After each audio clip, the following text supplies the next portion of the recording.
Assalamualaikum warahmatullahi wabarakatuh. Alhamdulillah, hingga pada asas sekarang ini kita masih diberikan kenikmatan yang begitu luar biasa oleh Allah Subhanahu wa Ta'ala, dan kita wajib untuk mensyukuri kenikmatan tersebut. Baiklah, pada kesempatan kali ini saya Mutia Zaina Syafila dari kelas 5B BKPI. Saya akan menjelaskan mengenai materi bimbingan konseling kelompok. Baik, sebelum itu pengertian dari bimbingan kelompok ialah layanan yang diberikan dalam suasana kelompok. Layanan ini diberikan untuk memberikan informasi yang bersifat personal, profesional, dan sosial. Di dalam kelompok itu sendiri, kelompok harus memiliki unsur pokok yang menyangkut tujuan, keanggotaan, kepemimpinan, serta adanya aturan yang diikuti. Nah, bimbingan kelompok itu sendiri diberikan yang pertama diberikan kepada sejumlah orang dalam bentuk seperti kelompok. Yang kedua, dengan memanfaatkan dinamika kelompok. Yang ketiga, membahas persoalan yang menjadi kepedulian para anggota. Yang keempat, harus dipimpin oleh konselor. Nah, jadi dalam sebuah bimbingan kelompok harus dipimpin oleh seorang konselor atau guru BK. Nah, sedangkan konseling kelompok yaitu bantuan yang diberikan dengan memanfaatkan dinamika kelompok. Yang kedua, setiap anggota memberikan bantuan psikologis. Yang ketiga, masalah yang dibahas dalam konseling kelompok berupa masalah pribadi anggota kelompok. Yang keempat, berfokus pada penyesuaian diri dari pengembangan kepribadian. Kemudian, ada 4 asas yang penting untuk dikuasai dalam praktik bimbingan dan konseling kelompok. Yang pertama, ada asas kerahasiaan. Nah, di sini asas kerahasiaan dituntut kepada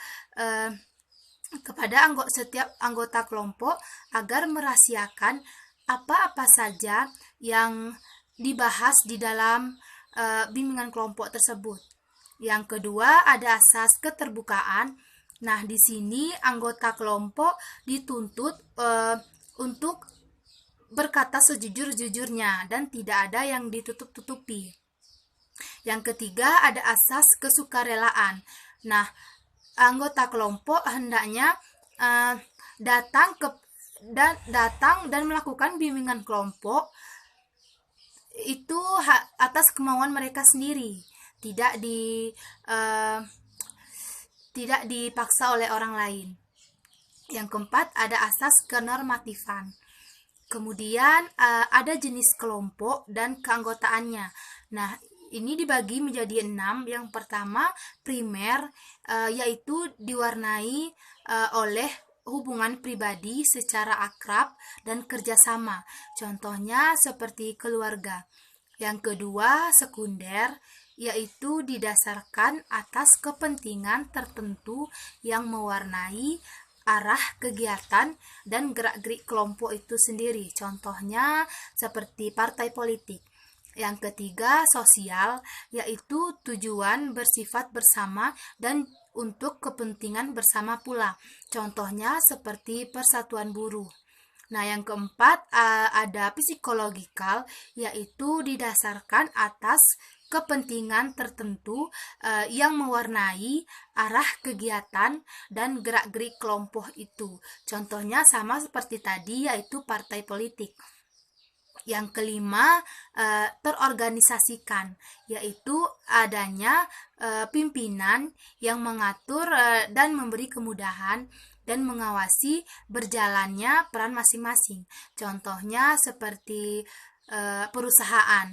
Yang terakhir, ada tidak terorganisasikan, yaitu bebas dan tidak terikat. Contohnya seperti komunitas.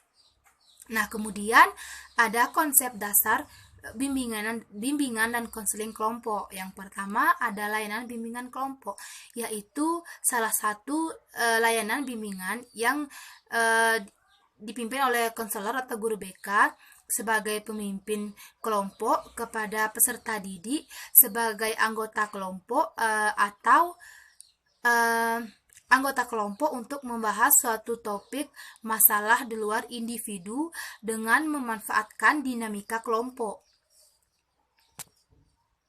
Sedangkan layanan bimbingan kelompok adalah layanan bimbingan kelompok yang didirikan oleh seorang konselor atau guru BK sebagai pemimpin kelompok kepada peserta didik sebagai anggota kelompok untuk membahas suatu masalah yang dialami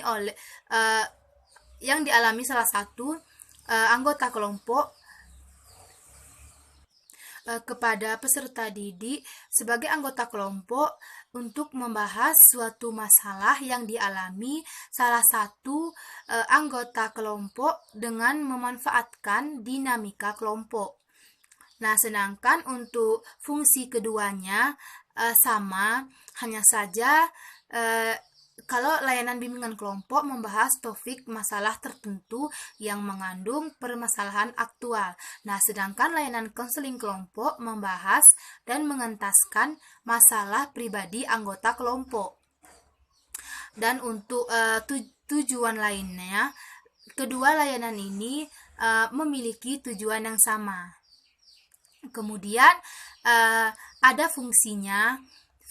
Fungsi layanan bimbingan kelompok yaitu memberikan pemahaman, pencegahan, pemeliharaan, dan pengembangan. Nah, sedangkan untuk layanan konseling kelompok memberi pemahaman, pengentasan, pencegahan, pemeliharaan, dan pengembangan. Ya, hampir sama saja antara keduanya. Selanjutnya, dinamika kelompok ialah konsep yang menggambarkan proses kelompok yang selalu bergerak, berkembang, dan dapat menyesuaikan diri dengan keadaan yang selalu berubah-ubah. Nah, Selami Sentosa mengartikan dinamika kelompok sebagai suatu kelompok yang teratur dari dua individu atau lebih yang mempunyai hubungan psikologis secara jelas antara anggota yang satu dengan anggota lainnya. Antara anggota kelompok mempunyai hubungan psikologis yang berlangsung dalam suatu situasi yang dialami secara bersama-sama.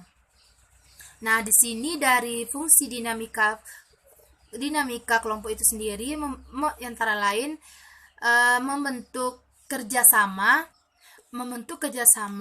saling menguntungkan dalam mengatasi persoalan hidup, memudahkan pekerjaan, mengatasi pekerjaan yang membutuhkan pemecahan masalah dan mengurangi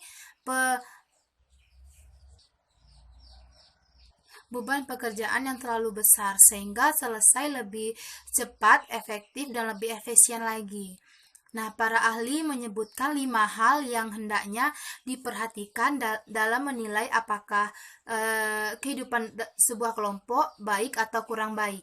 Yang pertama yaitu saling hubungan dinamis antar anggota kelompok. Yang kedua, tujuan bersama adalah pusat dari kegiatan kehidupan kelompok. Yang ketiga, hubungan antara besarnya kelompok dengan sifatnya kelompok, kegiatan kelompok. Yang keempat, itikat dan sikap yang baik terhadap orang lain. Dan yang kelima, kemampuan mandiri.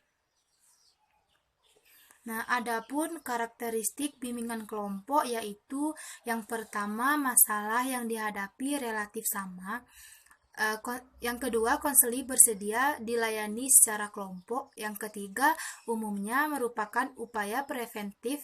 Yang keempat, bimbingan individu melalui prosedur kelompok.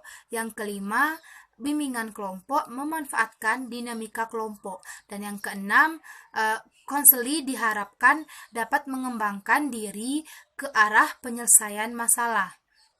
Adapun keuntungan kelompok yaitu Individu yang bermasalah dapat mengenal dirinya melalui teman-teman yang di kelompok. Individu dapat membandingkan potensi dirinya dengan yang lain. Individu dibantu oleh teman-teman anggota lainnya menemukan dirinya dan juga sebaliknya. Individu dapat membantu kawannya untuk menemukan dirinya. Kemudian, sikap-sikap positif individu dapat dikembangkan seperti toleransi, saling menghargai, kerjasama, tanggung jawab, disiplin, kreativitas, dan sikap-sikap kelompok lainnya. Selanjutnya, dapat dihilangkan beban-beban moral seperti malu, penakut, dan sifat-sifat egoistif, agresif, manja, dan sebagainya. Selanjutnya, aspek-aspek di dalam dinamika kelompok, artinya karakteristik unsur maupun komponen yang ada di setiap anggota dalam suatu kelompok sehingga dapat dikatakan bahwa kelompok itu berdinamika karena disebabkan oleh kelompok yang dinamis.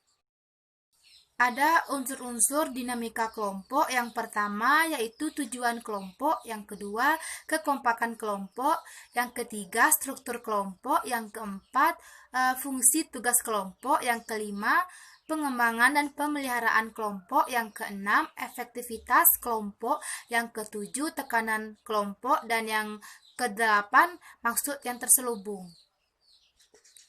Di dalam layanan bimbingan dan konseling kelompok, setiap anggota kelompok diberikan kesempatan untuk menyampaikan permasalahannya masing-masing. Nah, setelah itu sesuai kesepakatan bersama untuk memilih permasalahan yang mana yang akan dientaskan terlebih dahulu. Mungkin itu saja materi yang dapat saya bahas dalam bimbingan kelompok. Jika terdapat kesalahan atau pengucapan kata, saya mohon maaf. Saya tutup dengan wallahul muwaffiq ila aqwamit thoriq. Wassalamualaikum warahmatullahi wabarakatuh.